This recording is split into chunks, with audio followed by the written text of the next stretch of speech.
Hello and welcome to the HP Engineering video podcast series. My name is Brandon Pinkerton. I have with me today Steve Williams. Steve is coming back to the table today. We're going to be talking about COVID-19.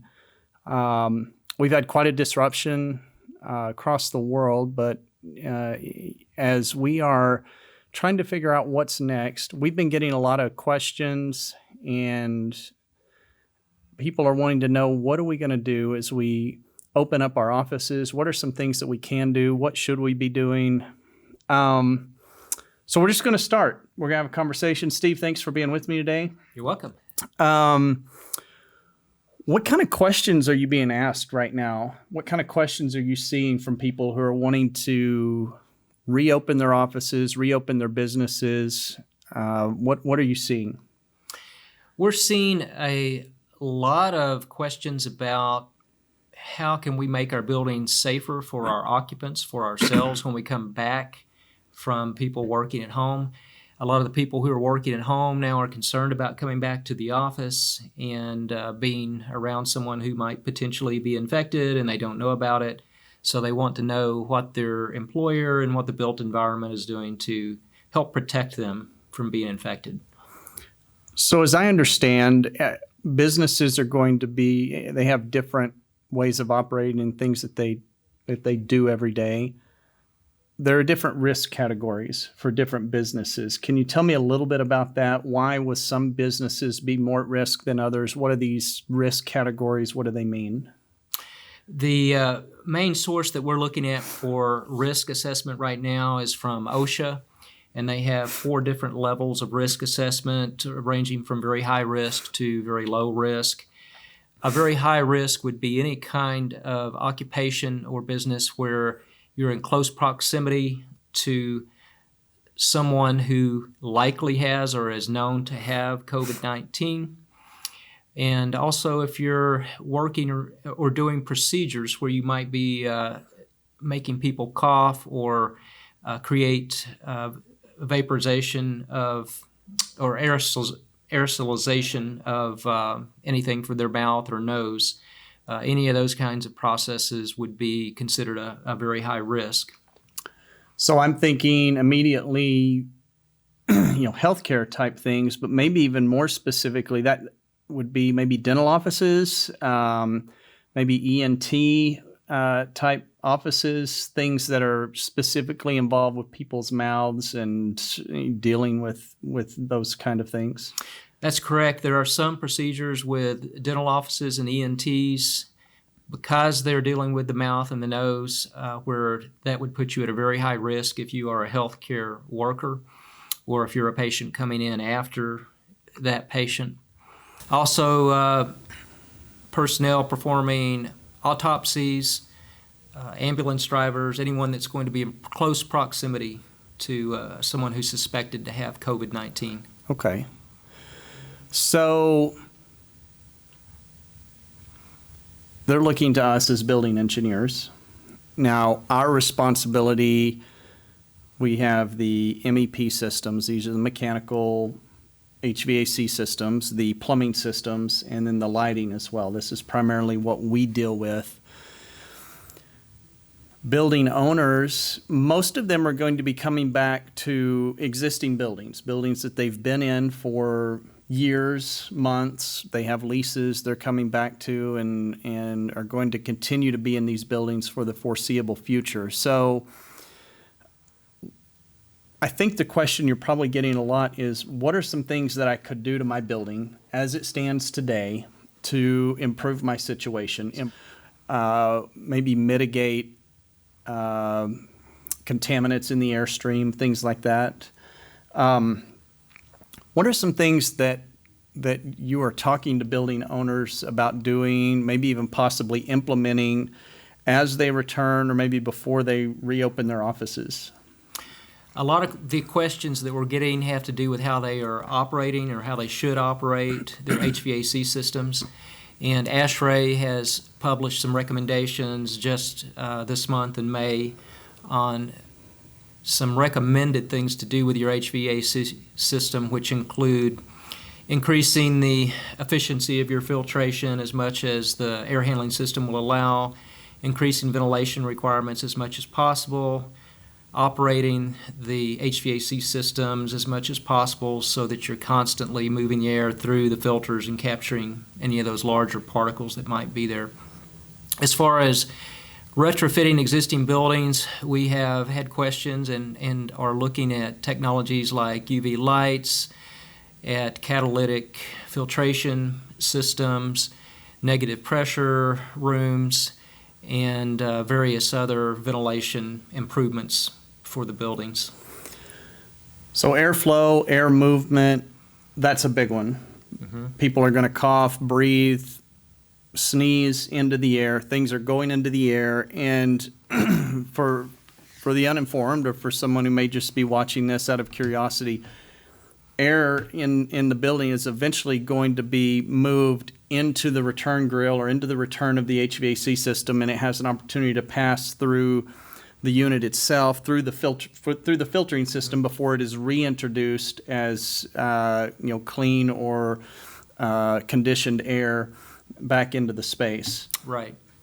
So there are certain things that we can do within the ductwork and within the air handling unit itself. As you said, filters. You mentioned UV light, and I want to touch on UV light a little bit because on the electrical side, I've been getting questions about that. Mm-hmm. There are a lot of people out trying to maybe make a sale. Hey, here's a product. This will do this thing. There's certainly a lot of things out there right now, and it's very easy to get caught in misinformation and different things like that. During a time like this when people are really feeling vulnerable, they're wanting to do the right things. UV light is not just all UV light is not UV light. Mm-hmm. UV light is there's a spectrum of UV light from that falls within the larger spectrum of light. But within UV light, we have an A, B, and a C category. And not all UV light is what we would call germicidal. So we have UVA, UVB, and UVC within that spectrum. Now, UVC is considered germicidal. So certainly if we were doing anything or trying to do anything with UV light to treat air, to treat surfaces, to treat anything in a space, we want to make sure that it has that shorter wavelength designation associated with it. Right. The UVC light is the shortest wave type, and it is considered to be the most dangerous to us and to other organisms. We have opportunities to put that in ductwork, and that could be a possible retrofit application if we wanted to do that.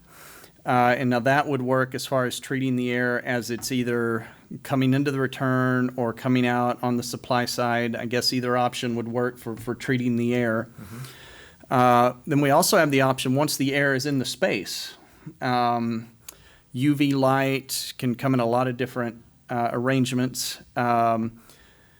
The big thing about it, though, is that, as you said, it's harmful to humans. Long-term exposure is really not ideal. And so we want to, if we're going to put UV light in a space, we want to make sure that it's not harming the occupants. In most cases, I would say that if we're going to treat a space with UV light, we probably don't want people in it. That's correct. There are types of UV light that are very directional, okay, and they're generally called upper room UV treatment, where they'll shine across the ceiling of a room. So the light is focused where it does not come into contact with people, and those can be placed in occupied spaces. There are other types that will go in the ceiling and shine down on the room and basically disinfect any surfaces and the air of any organisms that might be in the air. So in that case, we would be talking about a light in the ceiling that may go in our existing lay-in ceiling. It can go next to our existing lights. It could even be on the same circuit, but the catch is that we want it to be switched separately, or maybe even on an occupancy sensor, so that if the room is occupied, those lights aren't on or shouldn't be on, on the surfaces or on people when there's people in the room. That's right. Okay. And they're generally on a timer as well as an occupancy sensor. I have also seen things, UV wands, which is something where you might take like a light wand. It's not large. We don't have one here, but something that you might run over a surface. But the thing about UV light, and you could even have UVC light, just shining a light on a surface for a second or 2 seconds is not going to do a whole lot for us. Right.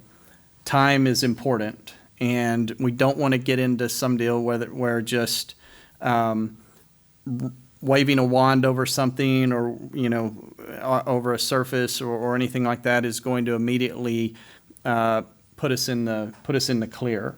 Mm-hmm. I think there's and as we're talking about cleaning the air, sanitizing the air, we have to be careful too.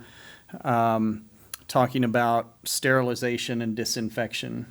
Sterilization is kind of 100% eradication. A sterile environment means we don't have any of these contaminants in here, and I don't think that we're talking about anything, any HVAC or lighting solution that is providing a sterile environment in and of itself, especially where humans are coming and going out of it all the time.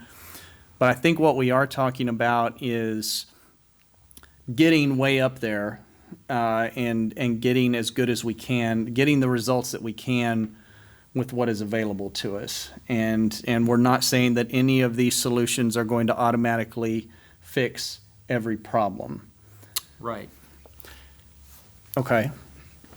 Now, what are some other things you've seen? You told me about a couple of things. I think you mentioned robots. So there are robots that can be programmed to treat rooms with UV light that are available now. What have you seen with these robots? Are these robots that are they on wheels? They're sitting on the floor? Is this something that crawls across the desk? Something that goes around the room like a Roomba vacuum? Or what? Kind of give me an idea of what that. More like a Roomba, but taller. Okay. And so it has lights on it that would shine from the floor to the ceiling and do a really good job of making contact with everything in a room. So the reason I like this as opposed to maybe installing fixtures in the ceiling, if you're a building owner and you've got a whole lot of rooms that the expense of putting UVC sterilization in each room, lights in each room could get very expensive. You're also talking about installing hardware in each of your rooms. Now, a robot is something that can be taken from room to room, maybe in off hours or during unoccupied hours, and do a pretty good job sterilizing a room. Not everything has to be a robot. I think some of the things I've seen as well is almost something you would go in and set on a tripod in the middle of the room. And you set it, it does a 360, UV burst, and will expose the room for it's 15, 30 minutes at a time. You let it hit all the surfaces. Once the timer runs out, you go in, you pick it up, you move it to the next room. Right. And this is something that can be done pretty easily. I would expect that some of these things are going to be hard to get a hold of right now as people are moving back into their buildings. These things are going to be hard to locate and identify. I would tell you that are watching and listening, if you're looking for certain things to certain manufacturers or certain things that we might recommend or things that we would have experience with, you're certainly welcome to reach out to us and ask those questions. I want to thank Steve for taking some time to sit down with me today. If you guys have any questions, how can we help you get back into your building? What are some things you want to do? If you want to have the discussion and continue, we'd love to do that with you. Thanks for joining us, and we will catch you at the next podcast.